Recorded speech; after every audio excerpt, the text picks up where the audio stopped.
Anne of Avonlea. Chapter 1. An Irate Neighbor.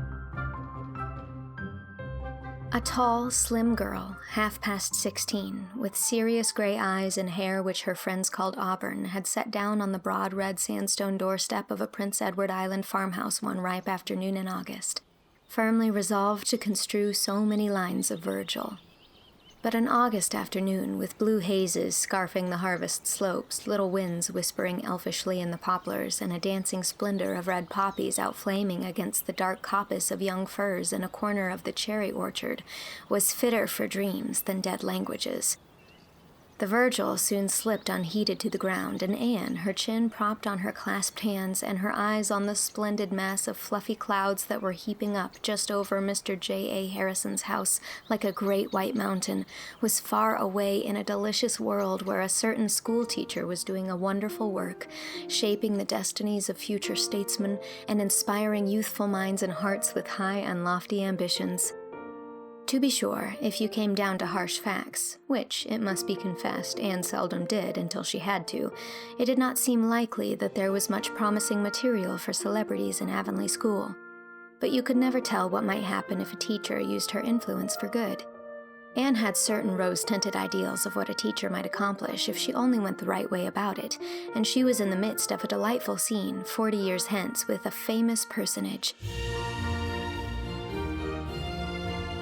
Just exactly what he was to be famous for was left in convenient haziness, but Anne thought it would be rather nice to have him a college president or a Canadian premier, bowing low over her wrinkled hand and assuring her that it was she who had first kindled his ambition, and that all his success in life was due to the lesson she had instilled so long ago in Avonlea School.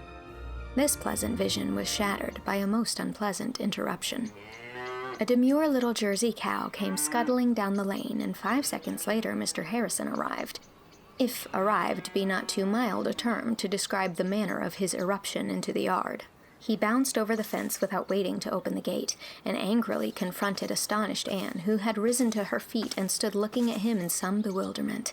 Mr. Harrison was their new right-hand neighbor, and she had never met him before, although she had seen him once or twice. In early April, before Anne had come home from Queens, Mr. Robert Bell, whose farm adjoined the Cuthbert place on the west, had sold out and moved to Charlottetown. His farm had been bought by a certain Mr. J.A. Harrison, whose name and the fact that he was a New Brunswick man were all that was known about him. But before he had been a month in Avonlea, he had won the reputation of being an odd person, a crank, Mrs. Rachel Lynde said. Mrs. Rachel was an outspoken lady, as those of you who may have already made her acquaintance will remember. Mr. Harrison was certainly different from other people, and that is the essential characteristic of a crank, as everybody knows. In the first place, he kept house for himself and had publicly stated that he wanted no fools of women around his diggings. Feminine Avonlea took its revenge by the gruesome tales it related about his housekeeping and cooking. He had hired little John Henry Carter of White Sands, and John Henry started the stories. For one thing, there was never any stated time for meals in the Harrison establishment.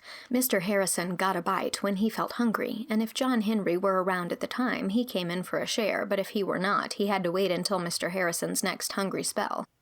John Henry mournfully averred that he would have starved to death if it wasn't that he got home on Sundays and got a good filling up, and that his mother always gave him a basket of grub to take back with him on Monday mornings. As for washing dishes, Mr. Harrison never made any pretense of doing it unless a rainy Sunday came. Then he went to work and washed them all at once in the rainwater hogshed and left them to drain dry. Again, Mr. Harrison was close. When he was asked to subscribe to the Reverend Mr. Allen's salary, he said he'd wait and see how many dollars worth of good he got out of his preaching first. He didn't believe in buying a pig in a poke. And when Mrs. Lynde went to ask for a contribution to missions, and incidentally to see the inside of the house, he told her there were more heathens among the old woman gossips in Avonlea than anywhere else he knew of, and he'd cheerfully contribute to a mission for Christianizing them if she'd undertake it. Mrs. Rachel got herself away and said it was a mercy poor Mrs. Robert Bell was safe in her grave, for it would have broken her heart to see the state of her house in which she used to take so much pride. Why, she scrubbed the kitchen floor every second day, Mrs. Lynde told Marilla Cuthbert indignantly. And if you could see it now, I had to hold up my skirts as I walked across it. Finally, Mr. Harrison kept a parrot called Ginger. Nobody in Avonlea had ever kept a parrot before, consequently that proceeding was considered barely respectable. And such a parrot. If you took John Henry Carter's word for it, never was such an unholy bird. It swore terribly. Mrs. Carter would have taken John Henry away at once if she had been sure she could get another place for him. Besides, Ginger had bitten a piece right out of the back of John Henry's neck one day when he had stooped down too near the cage. Mrs. Carter showed everybody the mark when the luckless John Henry went home on Sundays. All these things flashed through Anne's mind as Mr. Harrison stood, quite speechless with wrath apparently, before her. In his most amiable mood, Mr. Harrison could not have been considered a handsome man. He was short and fat and bald, and now, with his round face purple with rage and his prominent blue eyes almost sticking out of his head, Anne thought he was really the ugliest person she had ever seen. All at once, Mr. Harrison found his voice. I am not going to put up with this. He spluttered. Not a day longer, do you hear, miss? Bless my soul, this is the third time. The third time! Patience has ceased to be a virtue, miss. I warned your aunt the last time not to let it occur again, and she's let it. She has done it. What does she mean by it? That is what I want to know. That is what I'm here about, miss. Will you explain what the trouble is? Asked Anne in her most dignified manner. She had been practicing it considerably of late to have it in good working order when school began, but it had no apparent effect on the irate J.A. Harrison. Trouble, is it? Bless my soul, trouble enough, I should think. The trouble is, miss, that I found that Jersey cow of your aunt's in my oats again, not half an hour ago. The third time, mark you. I found her in last Tuesday. I found her in yesterday. I came here and told your aunt not to let it occur again. She has let it occur again. Where's your aunt, miss? I just want to see her for a minute and give her a piece of my mind. A piece of J.A. Harrison's mind, miss. If you mean Miss Marilla Cuthbert, she is not my aunt, and she has gone down to East Grafton to see a distant relative of hers who is very ill, said Anne, with due increase of dignity at every word. I am very sorry that my cow should have broken into your oats. She is my cow, and not Miss Cuthbert's. Matthew gave her to me 3 years ago when she was a little calf, and he brought her from Mr. Bell. Sorry, miss. Sorry isn't going to help matters any. You'd better go and look at the havoc that animal has made in my oats. Trampled them from center to circumference, miss. I am very sorry, repeated Anne firmly. But perhaps if you kept your fences in better repair, Dolly might not have broken in. It is your part of the line fence that separates your oat field from our pasture, and I noticed the other day that it was not in very good condition. My fence is all right, snapped Mr. Harrison, angrier than ever at this carrying of the war into the enemy's country. The jail fence couldn't keep a demon of a cow like that out. And I can tell you, you red-headed snippet, that if the cow is yours, as you say, you'd be better employed in watching her out of other people's grain than in sitting around reading yellow-covered novels. With a scathing glance at the innocent tan-colored Virgil by Anne's feet. Something at that moment was red besides Anne's hair, which had always been a tender point with her. I'd rather have red hair than none at all, except a little fringe round my ears, she flashed. The shot told, for Mr. Harrison was really very sensitive about his bald head. His anger choked him up again, and he could only glare speechlessly at Anne, who recovered her temper and followed up her advantage. I can make allowance for you, Mr. Harrison, because I have an imagination.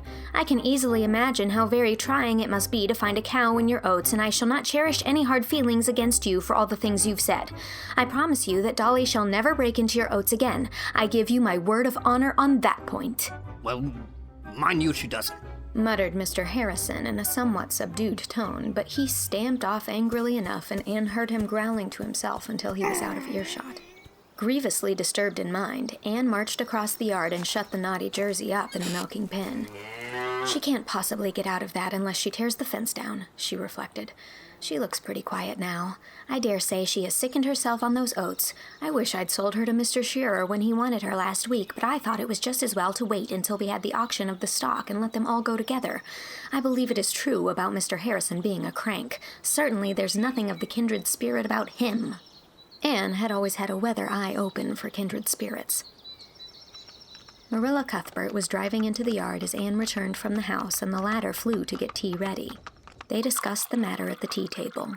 I'll be glad when the auction is over, said Marilla. It is too much responsibility having so much stock about the place and nobody but that unreliable Martin to look after them. He has never come back yet, and he promised that he would certainly be back last night if I'd give him the day off to go to his aunt's funeral. I don't know how many aunts he has got, I am sure. That's the fourth that's died since he hired here a year ago. I'll be more than thankful when the crop is in and Mr. Barry takes over the farm. We'll have to keep Dolly shut up in the pen until Martin comes, for she must be put in the back pasture and the fences there have to be fixed. I declare it is a world of trouble, as Rachel says. Here's poor Mary Keith dying, and what is to become of those 2 children of hers is more than I know. She has a brother in British Columbia, and she's written to him about them, but she hasn't heard from him yet. What are the children like? How old are they? 6 past. They're twins. Oh, I've always been especially interested in twins ever since Mrs. Hammond had so many, said Anne eagerly. Are they pretty? Goodness, you couldn't tell. They were too dirty. Davy had been out making mud pies, and Dora went out to call him in. Davy pushed her head first into the biggest pie, and then, because she cried, he got into it himself and wallowed in it to show her it was nothing to cry about. Mary said Dora was really a very good child, but that Davy was full of mischief. He has never had any bringing up, you might say. His father died when he was a baby, and Mary has been sick almost ever since. I'm always sorry for children that have had no bringing up, said Anne soberly. You know I hadn't any until you took me in hand. I hope their uncle will look after them. Just what relation is Mrs. Keith to you? Mary? None in the world. It was her husband. He was our 3rd cousin. There's Mrs. Lynde coming through the yard. I thought she'd be up to hear about Mary. Don't tell her about Mr. Harrison and the cow, implored Anne. Marilla promised, but the promise was quite unnecessary, for Mrs. Lynde was no sooner fairly seated than she said, I saw Mr. Harrison chasing your jersey out of his oats today when I was coming home from Carmody. I thought he looked pretty mad. Did he make much of a rumpus? Anne and Marilla furtively exchanged amused smiles. Few things in Avonlea ever escaped Mrs. Lynde. It was only that morning Anne had said, If you went to your own room at midnight, locked the door, pulled down the blind, and sneezed, Mrs. Lynde would ask you the next day how your cold was. I believe he did, admitted Marilla. I was away. He gave Anne a piece of his mind. I think he is a very disagreeable man, said Anne, with a resentful toss of her ruddy head. You never said a truer word, said Mrs. Rachel solemnly. I knew there'd be trouble when Robert Bell sold his place to a New Brunswick man, that's what. I don't know what Avonlea is coming to with so many strange people rushing into it. It'll soon not be safe to go to sleep in our beds. Why? What other strangers are coming in? Asked Marilla. Haven't you heard? Well, there's a family of Donnells for one thing. They've rented Peter Sloane's old house. Peter has hired the man to run his mill. They belong down east and nobody knows anything about them. Then that shiftless Timothy Cotton family are going to move up from White Sands and they'll simply be a burden on the public. He is in consumption, when he isn't stealing, and his wife is a slack, twisted creature that can't turn her head to a thing. She washes her dishes sitting down. Miss George Pye has taken her husband's orphan nephew, Anthony Pye. He'll be going to school to you, Anne, so you may expect trouble, that's what. And you'll have another strange pupil, too. Paul Irving is coming from the States to live with his grandmother. You remember his father, Marilla. Stephen Irving, him that jilted Lavender Lewis over at Grafton. I don't think he jilted her. There was a quarrel. I suppose there was blame on both sides. Well, anyway, he didn't marry her. And she's been living as queer as possible ever since. Living all by herself in that little stone house she calls Echo Lodge. Stephen went off to the States and went into business with his uncle and married a Yankee.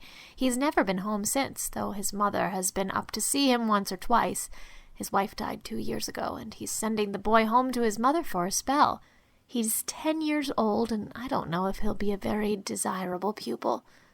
You can never tell about those Yankees. Mrs. Lynde looked upon all people who had the misfortune to be born or brought up elsewhere than in Prince Edward Island with a decided can any good thing come out of Nazareth air. They might be good people, of course, but you were on the safe side in doubting it. She had a special prejudice against Yankees. Her husband had been cheated out of $10 by an employer for whom he had once worked in Boston, and neither angels nor principalities nor powers could have convinced Mrs. Rachel that the whole United States was not responsible for it. Avonlea School won't be the worse for a little new blood, said Marilla dryly. And if this boy is anything like his father, he'll be all right. Steve Irving was the nicest boy that was ever raised in these parts. though some people did call him proud. I should think Mrs. Irving would be very glad to have the child. She's been very lonesome since her husband died. Oh, the boy may be well enough, but he'll be different from Avonlea children, said Mrs. Rachel, as if that clinched the matter. Mrs. Rachel's opinions concerning any person, place, or thing were always warranted to wear. What's this I hear about you are going to start up a village improvement society, Anne? I was just talking it over with some of the girls and boys at the last debating club, said Anne, flushing. They thought it would be rather nice, and so do Mr. and Mrs. Allen. Lots of villages have them now. Well, you'll get into no end of hot water if you do. Better leave it alone, Anne, that's what. People don't like being improved. Oh, we are not going to try to improve the people. It is Avonlea itself. There are lots of things which might be done to make it prettier. For instance, if we could coax Mr. Levi Bolter to pull down that dreadful old house on his upper farm, wouldn't that be an improvement? It certainly would, admitted Mrs. Rachel. That old ruin has been an eyesore to the settlement for years. But if you improvers can coax Levi Bolter to do anything for the public that he isn't being paid for doing, may I be there to see and hear the process, that's what. I don't want to discourage you, Anne, for there may be something in your idea, though I suppose you did get it out of some rubbishy Yankee magazine. But you'll have your hands full with your school, and I advise you as a friend not to bother with your improvements, that's what. But there, I know you'll go ahead with it if you've set your mind on it. You were always one to carry a thing through somehow. Something about the firm outlines of Anne's lips told that Mrs. Rachel was not far astray in this estimate. Anne's heart was bent on informing the Improvement Society. Gilbert Blythe, who was to teach in White Sands but would always be home from Friday night to Monday morning, was enthusiastic about it, and most of the other young folks were willing to go in for anything that meant occasional meetings and consequently some fun. As for what the improvements were to be, nobody had any very clear idea except Anne and Gilbert. They had talked them over and planned them out until an ideal Avonlea existed in their minds, if nowhere else. Mrs. Rachel had still another item of news. They've given the Carmody School to a Priscilla Grant. Didn't you go to Queens with a girl of that name, Anne? Yes, indeed. Priscilla to teach at Carmody? How perfectly lovely! Exclaimed Anne, her gray eyes lighting up until they looked like evening stars, causing Mrs. Lynde to wonder anew if she would ever get it settled to her satisfaction whether Anne Shirley were really a pretty girl or not.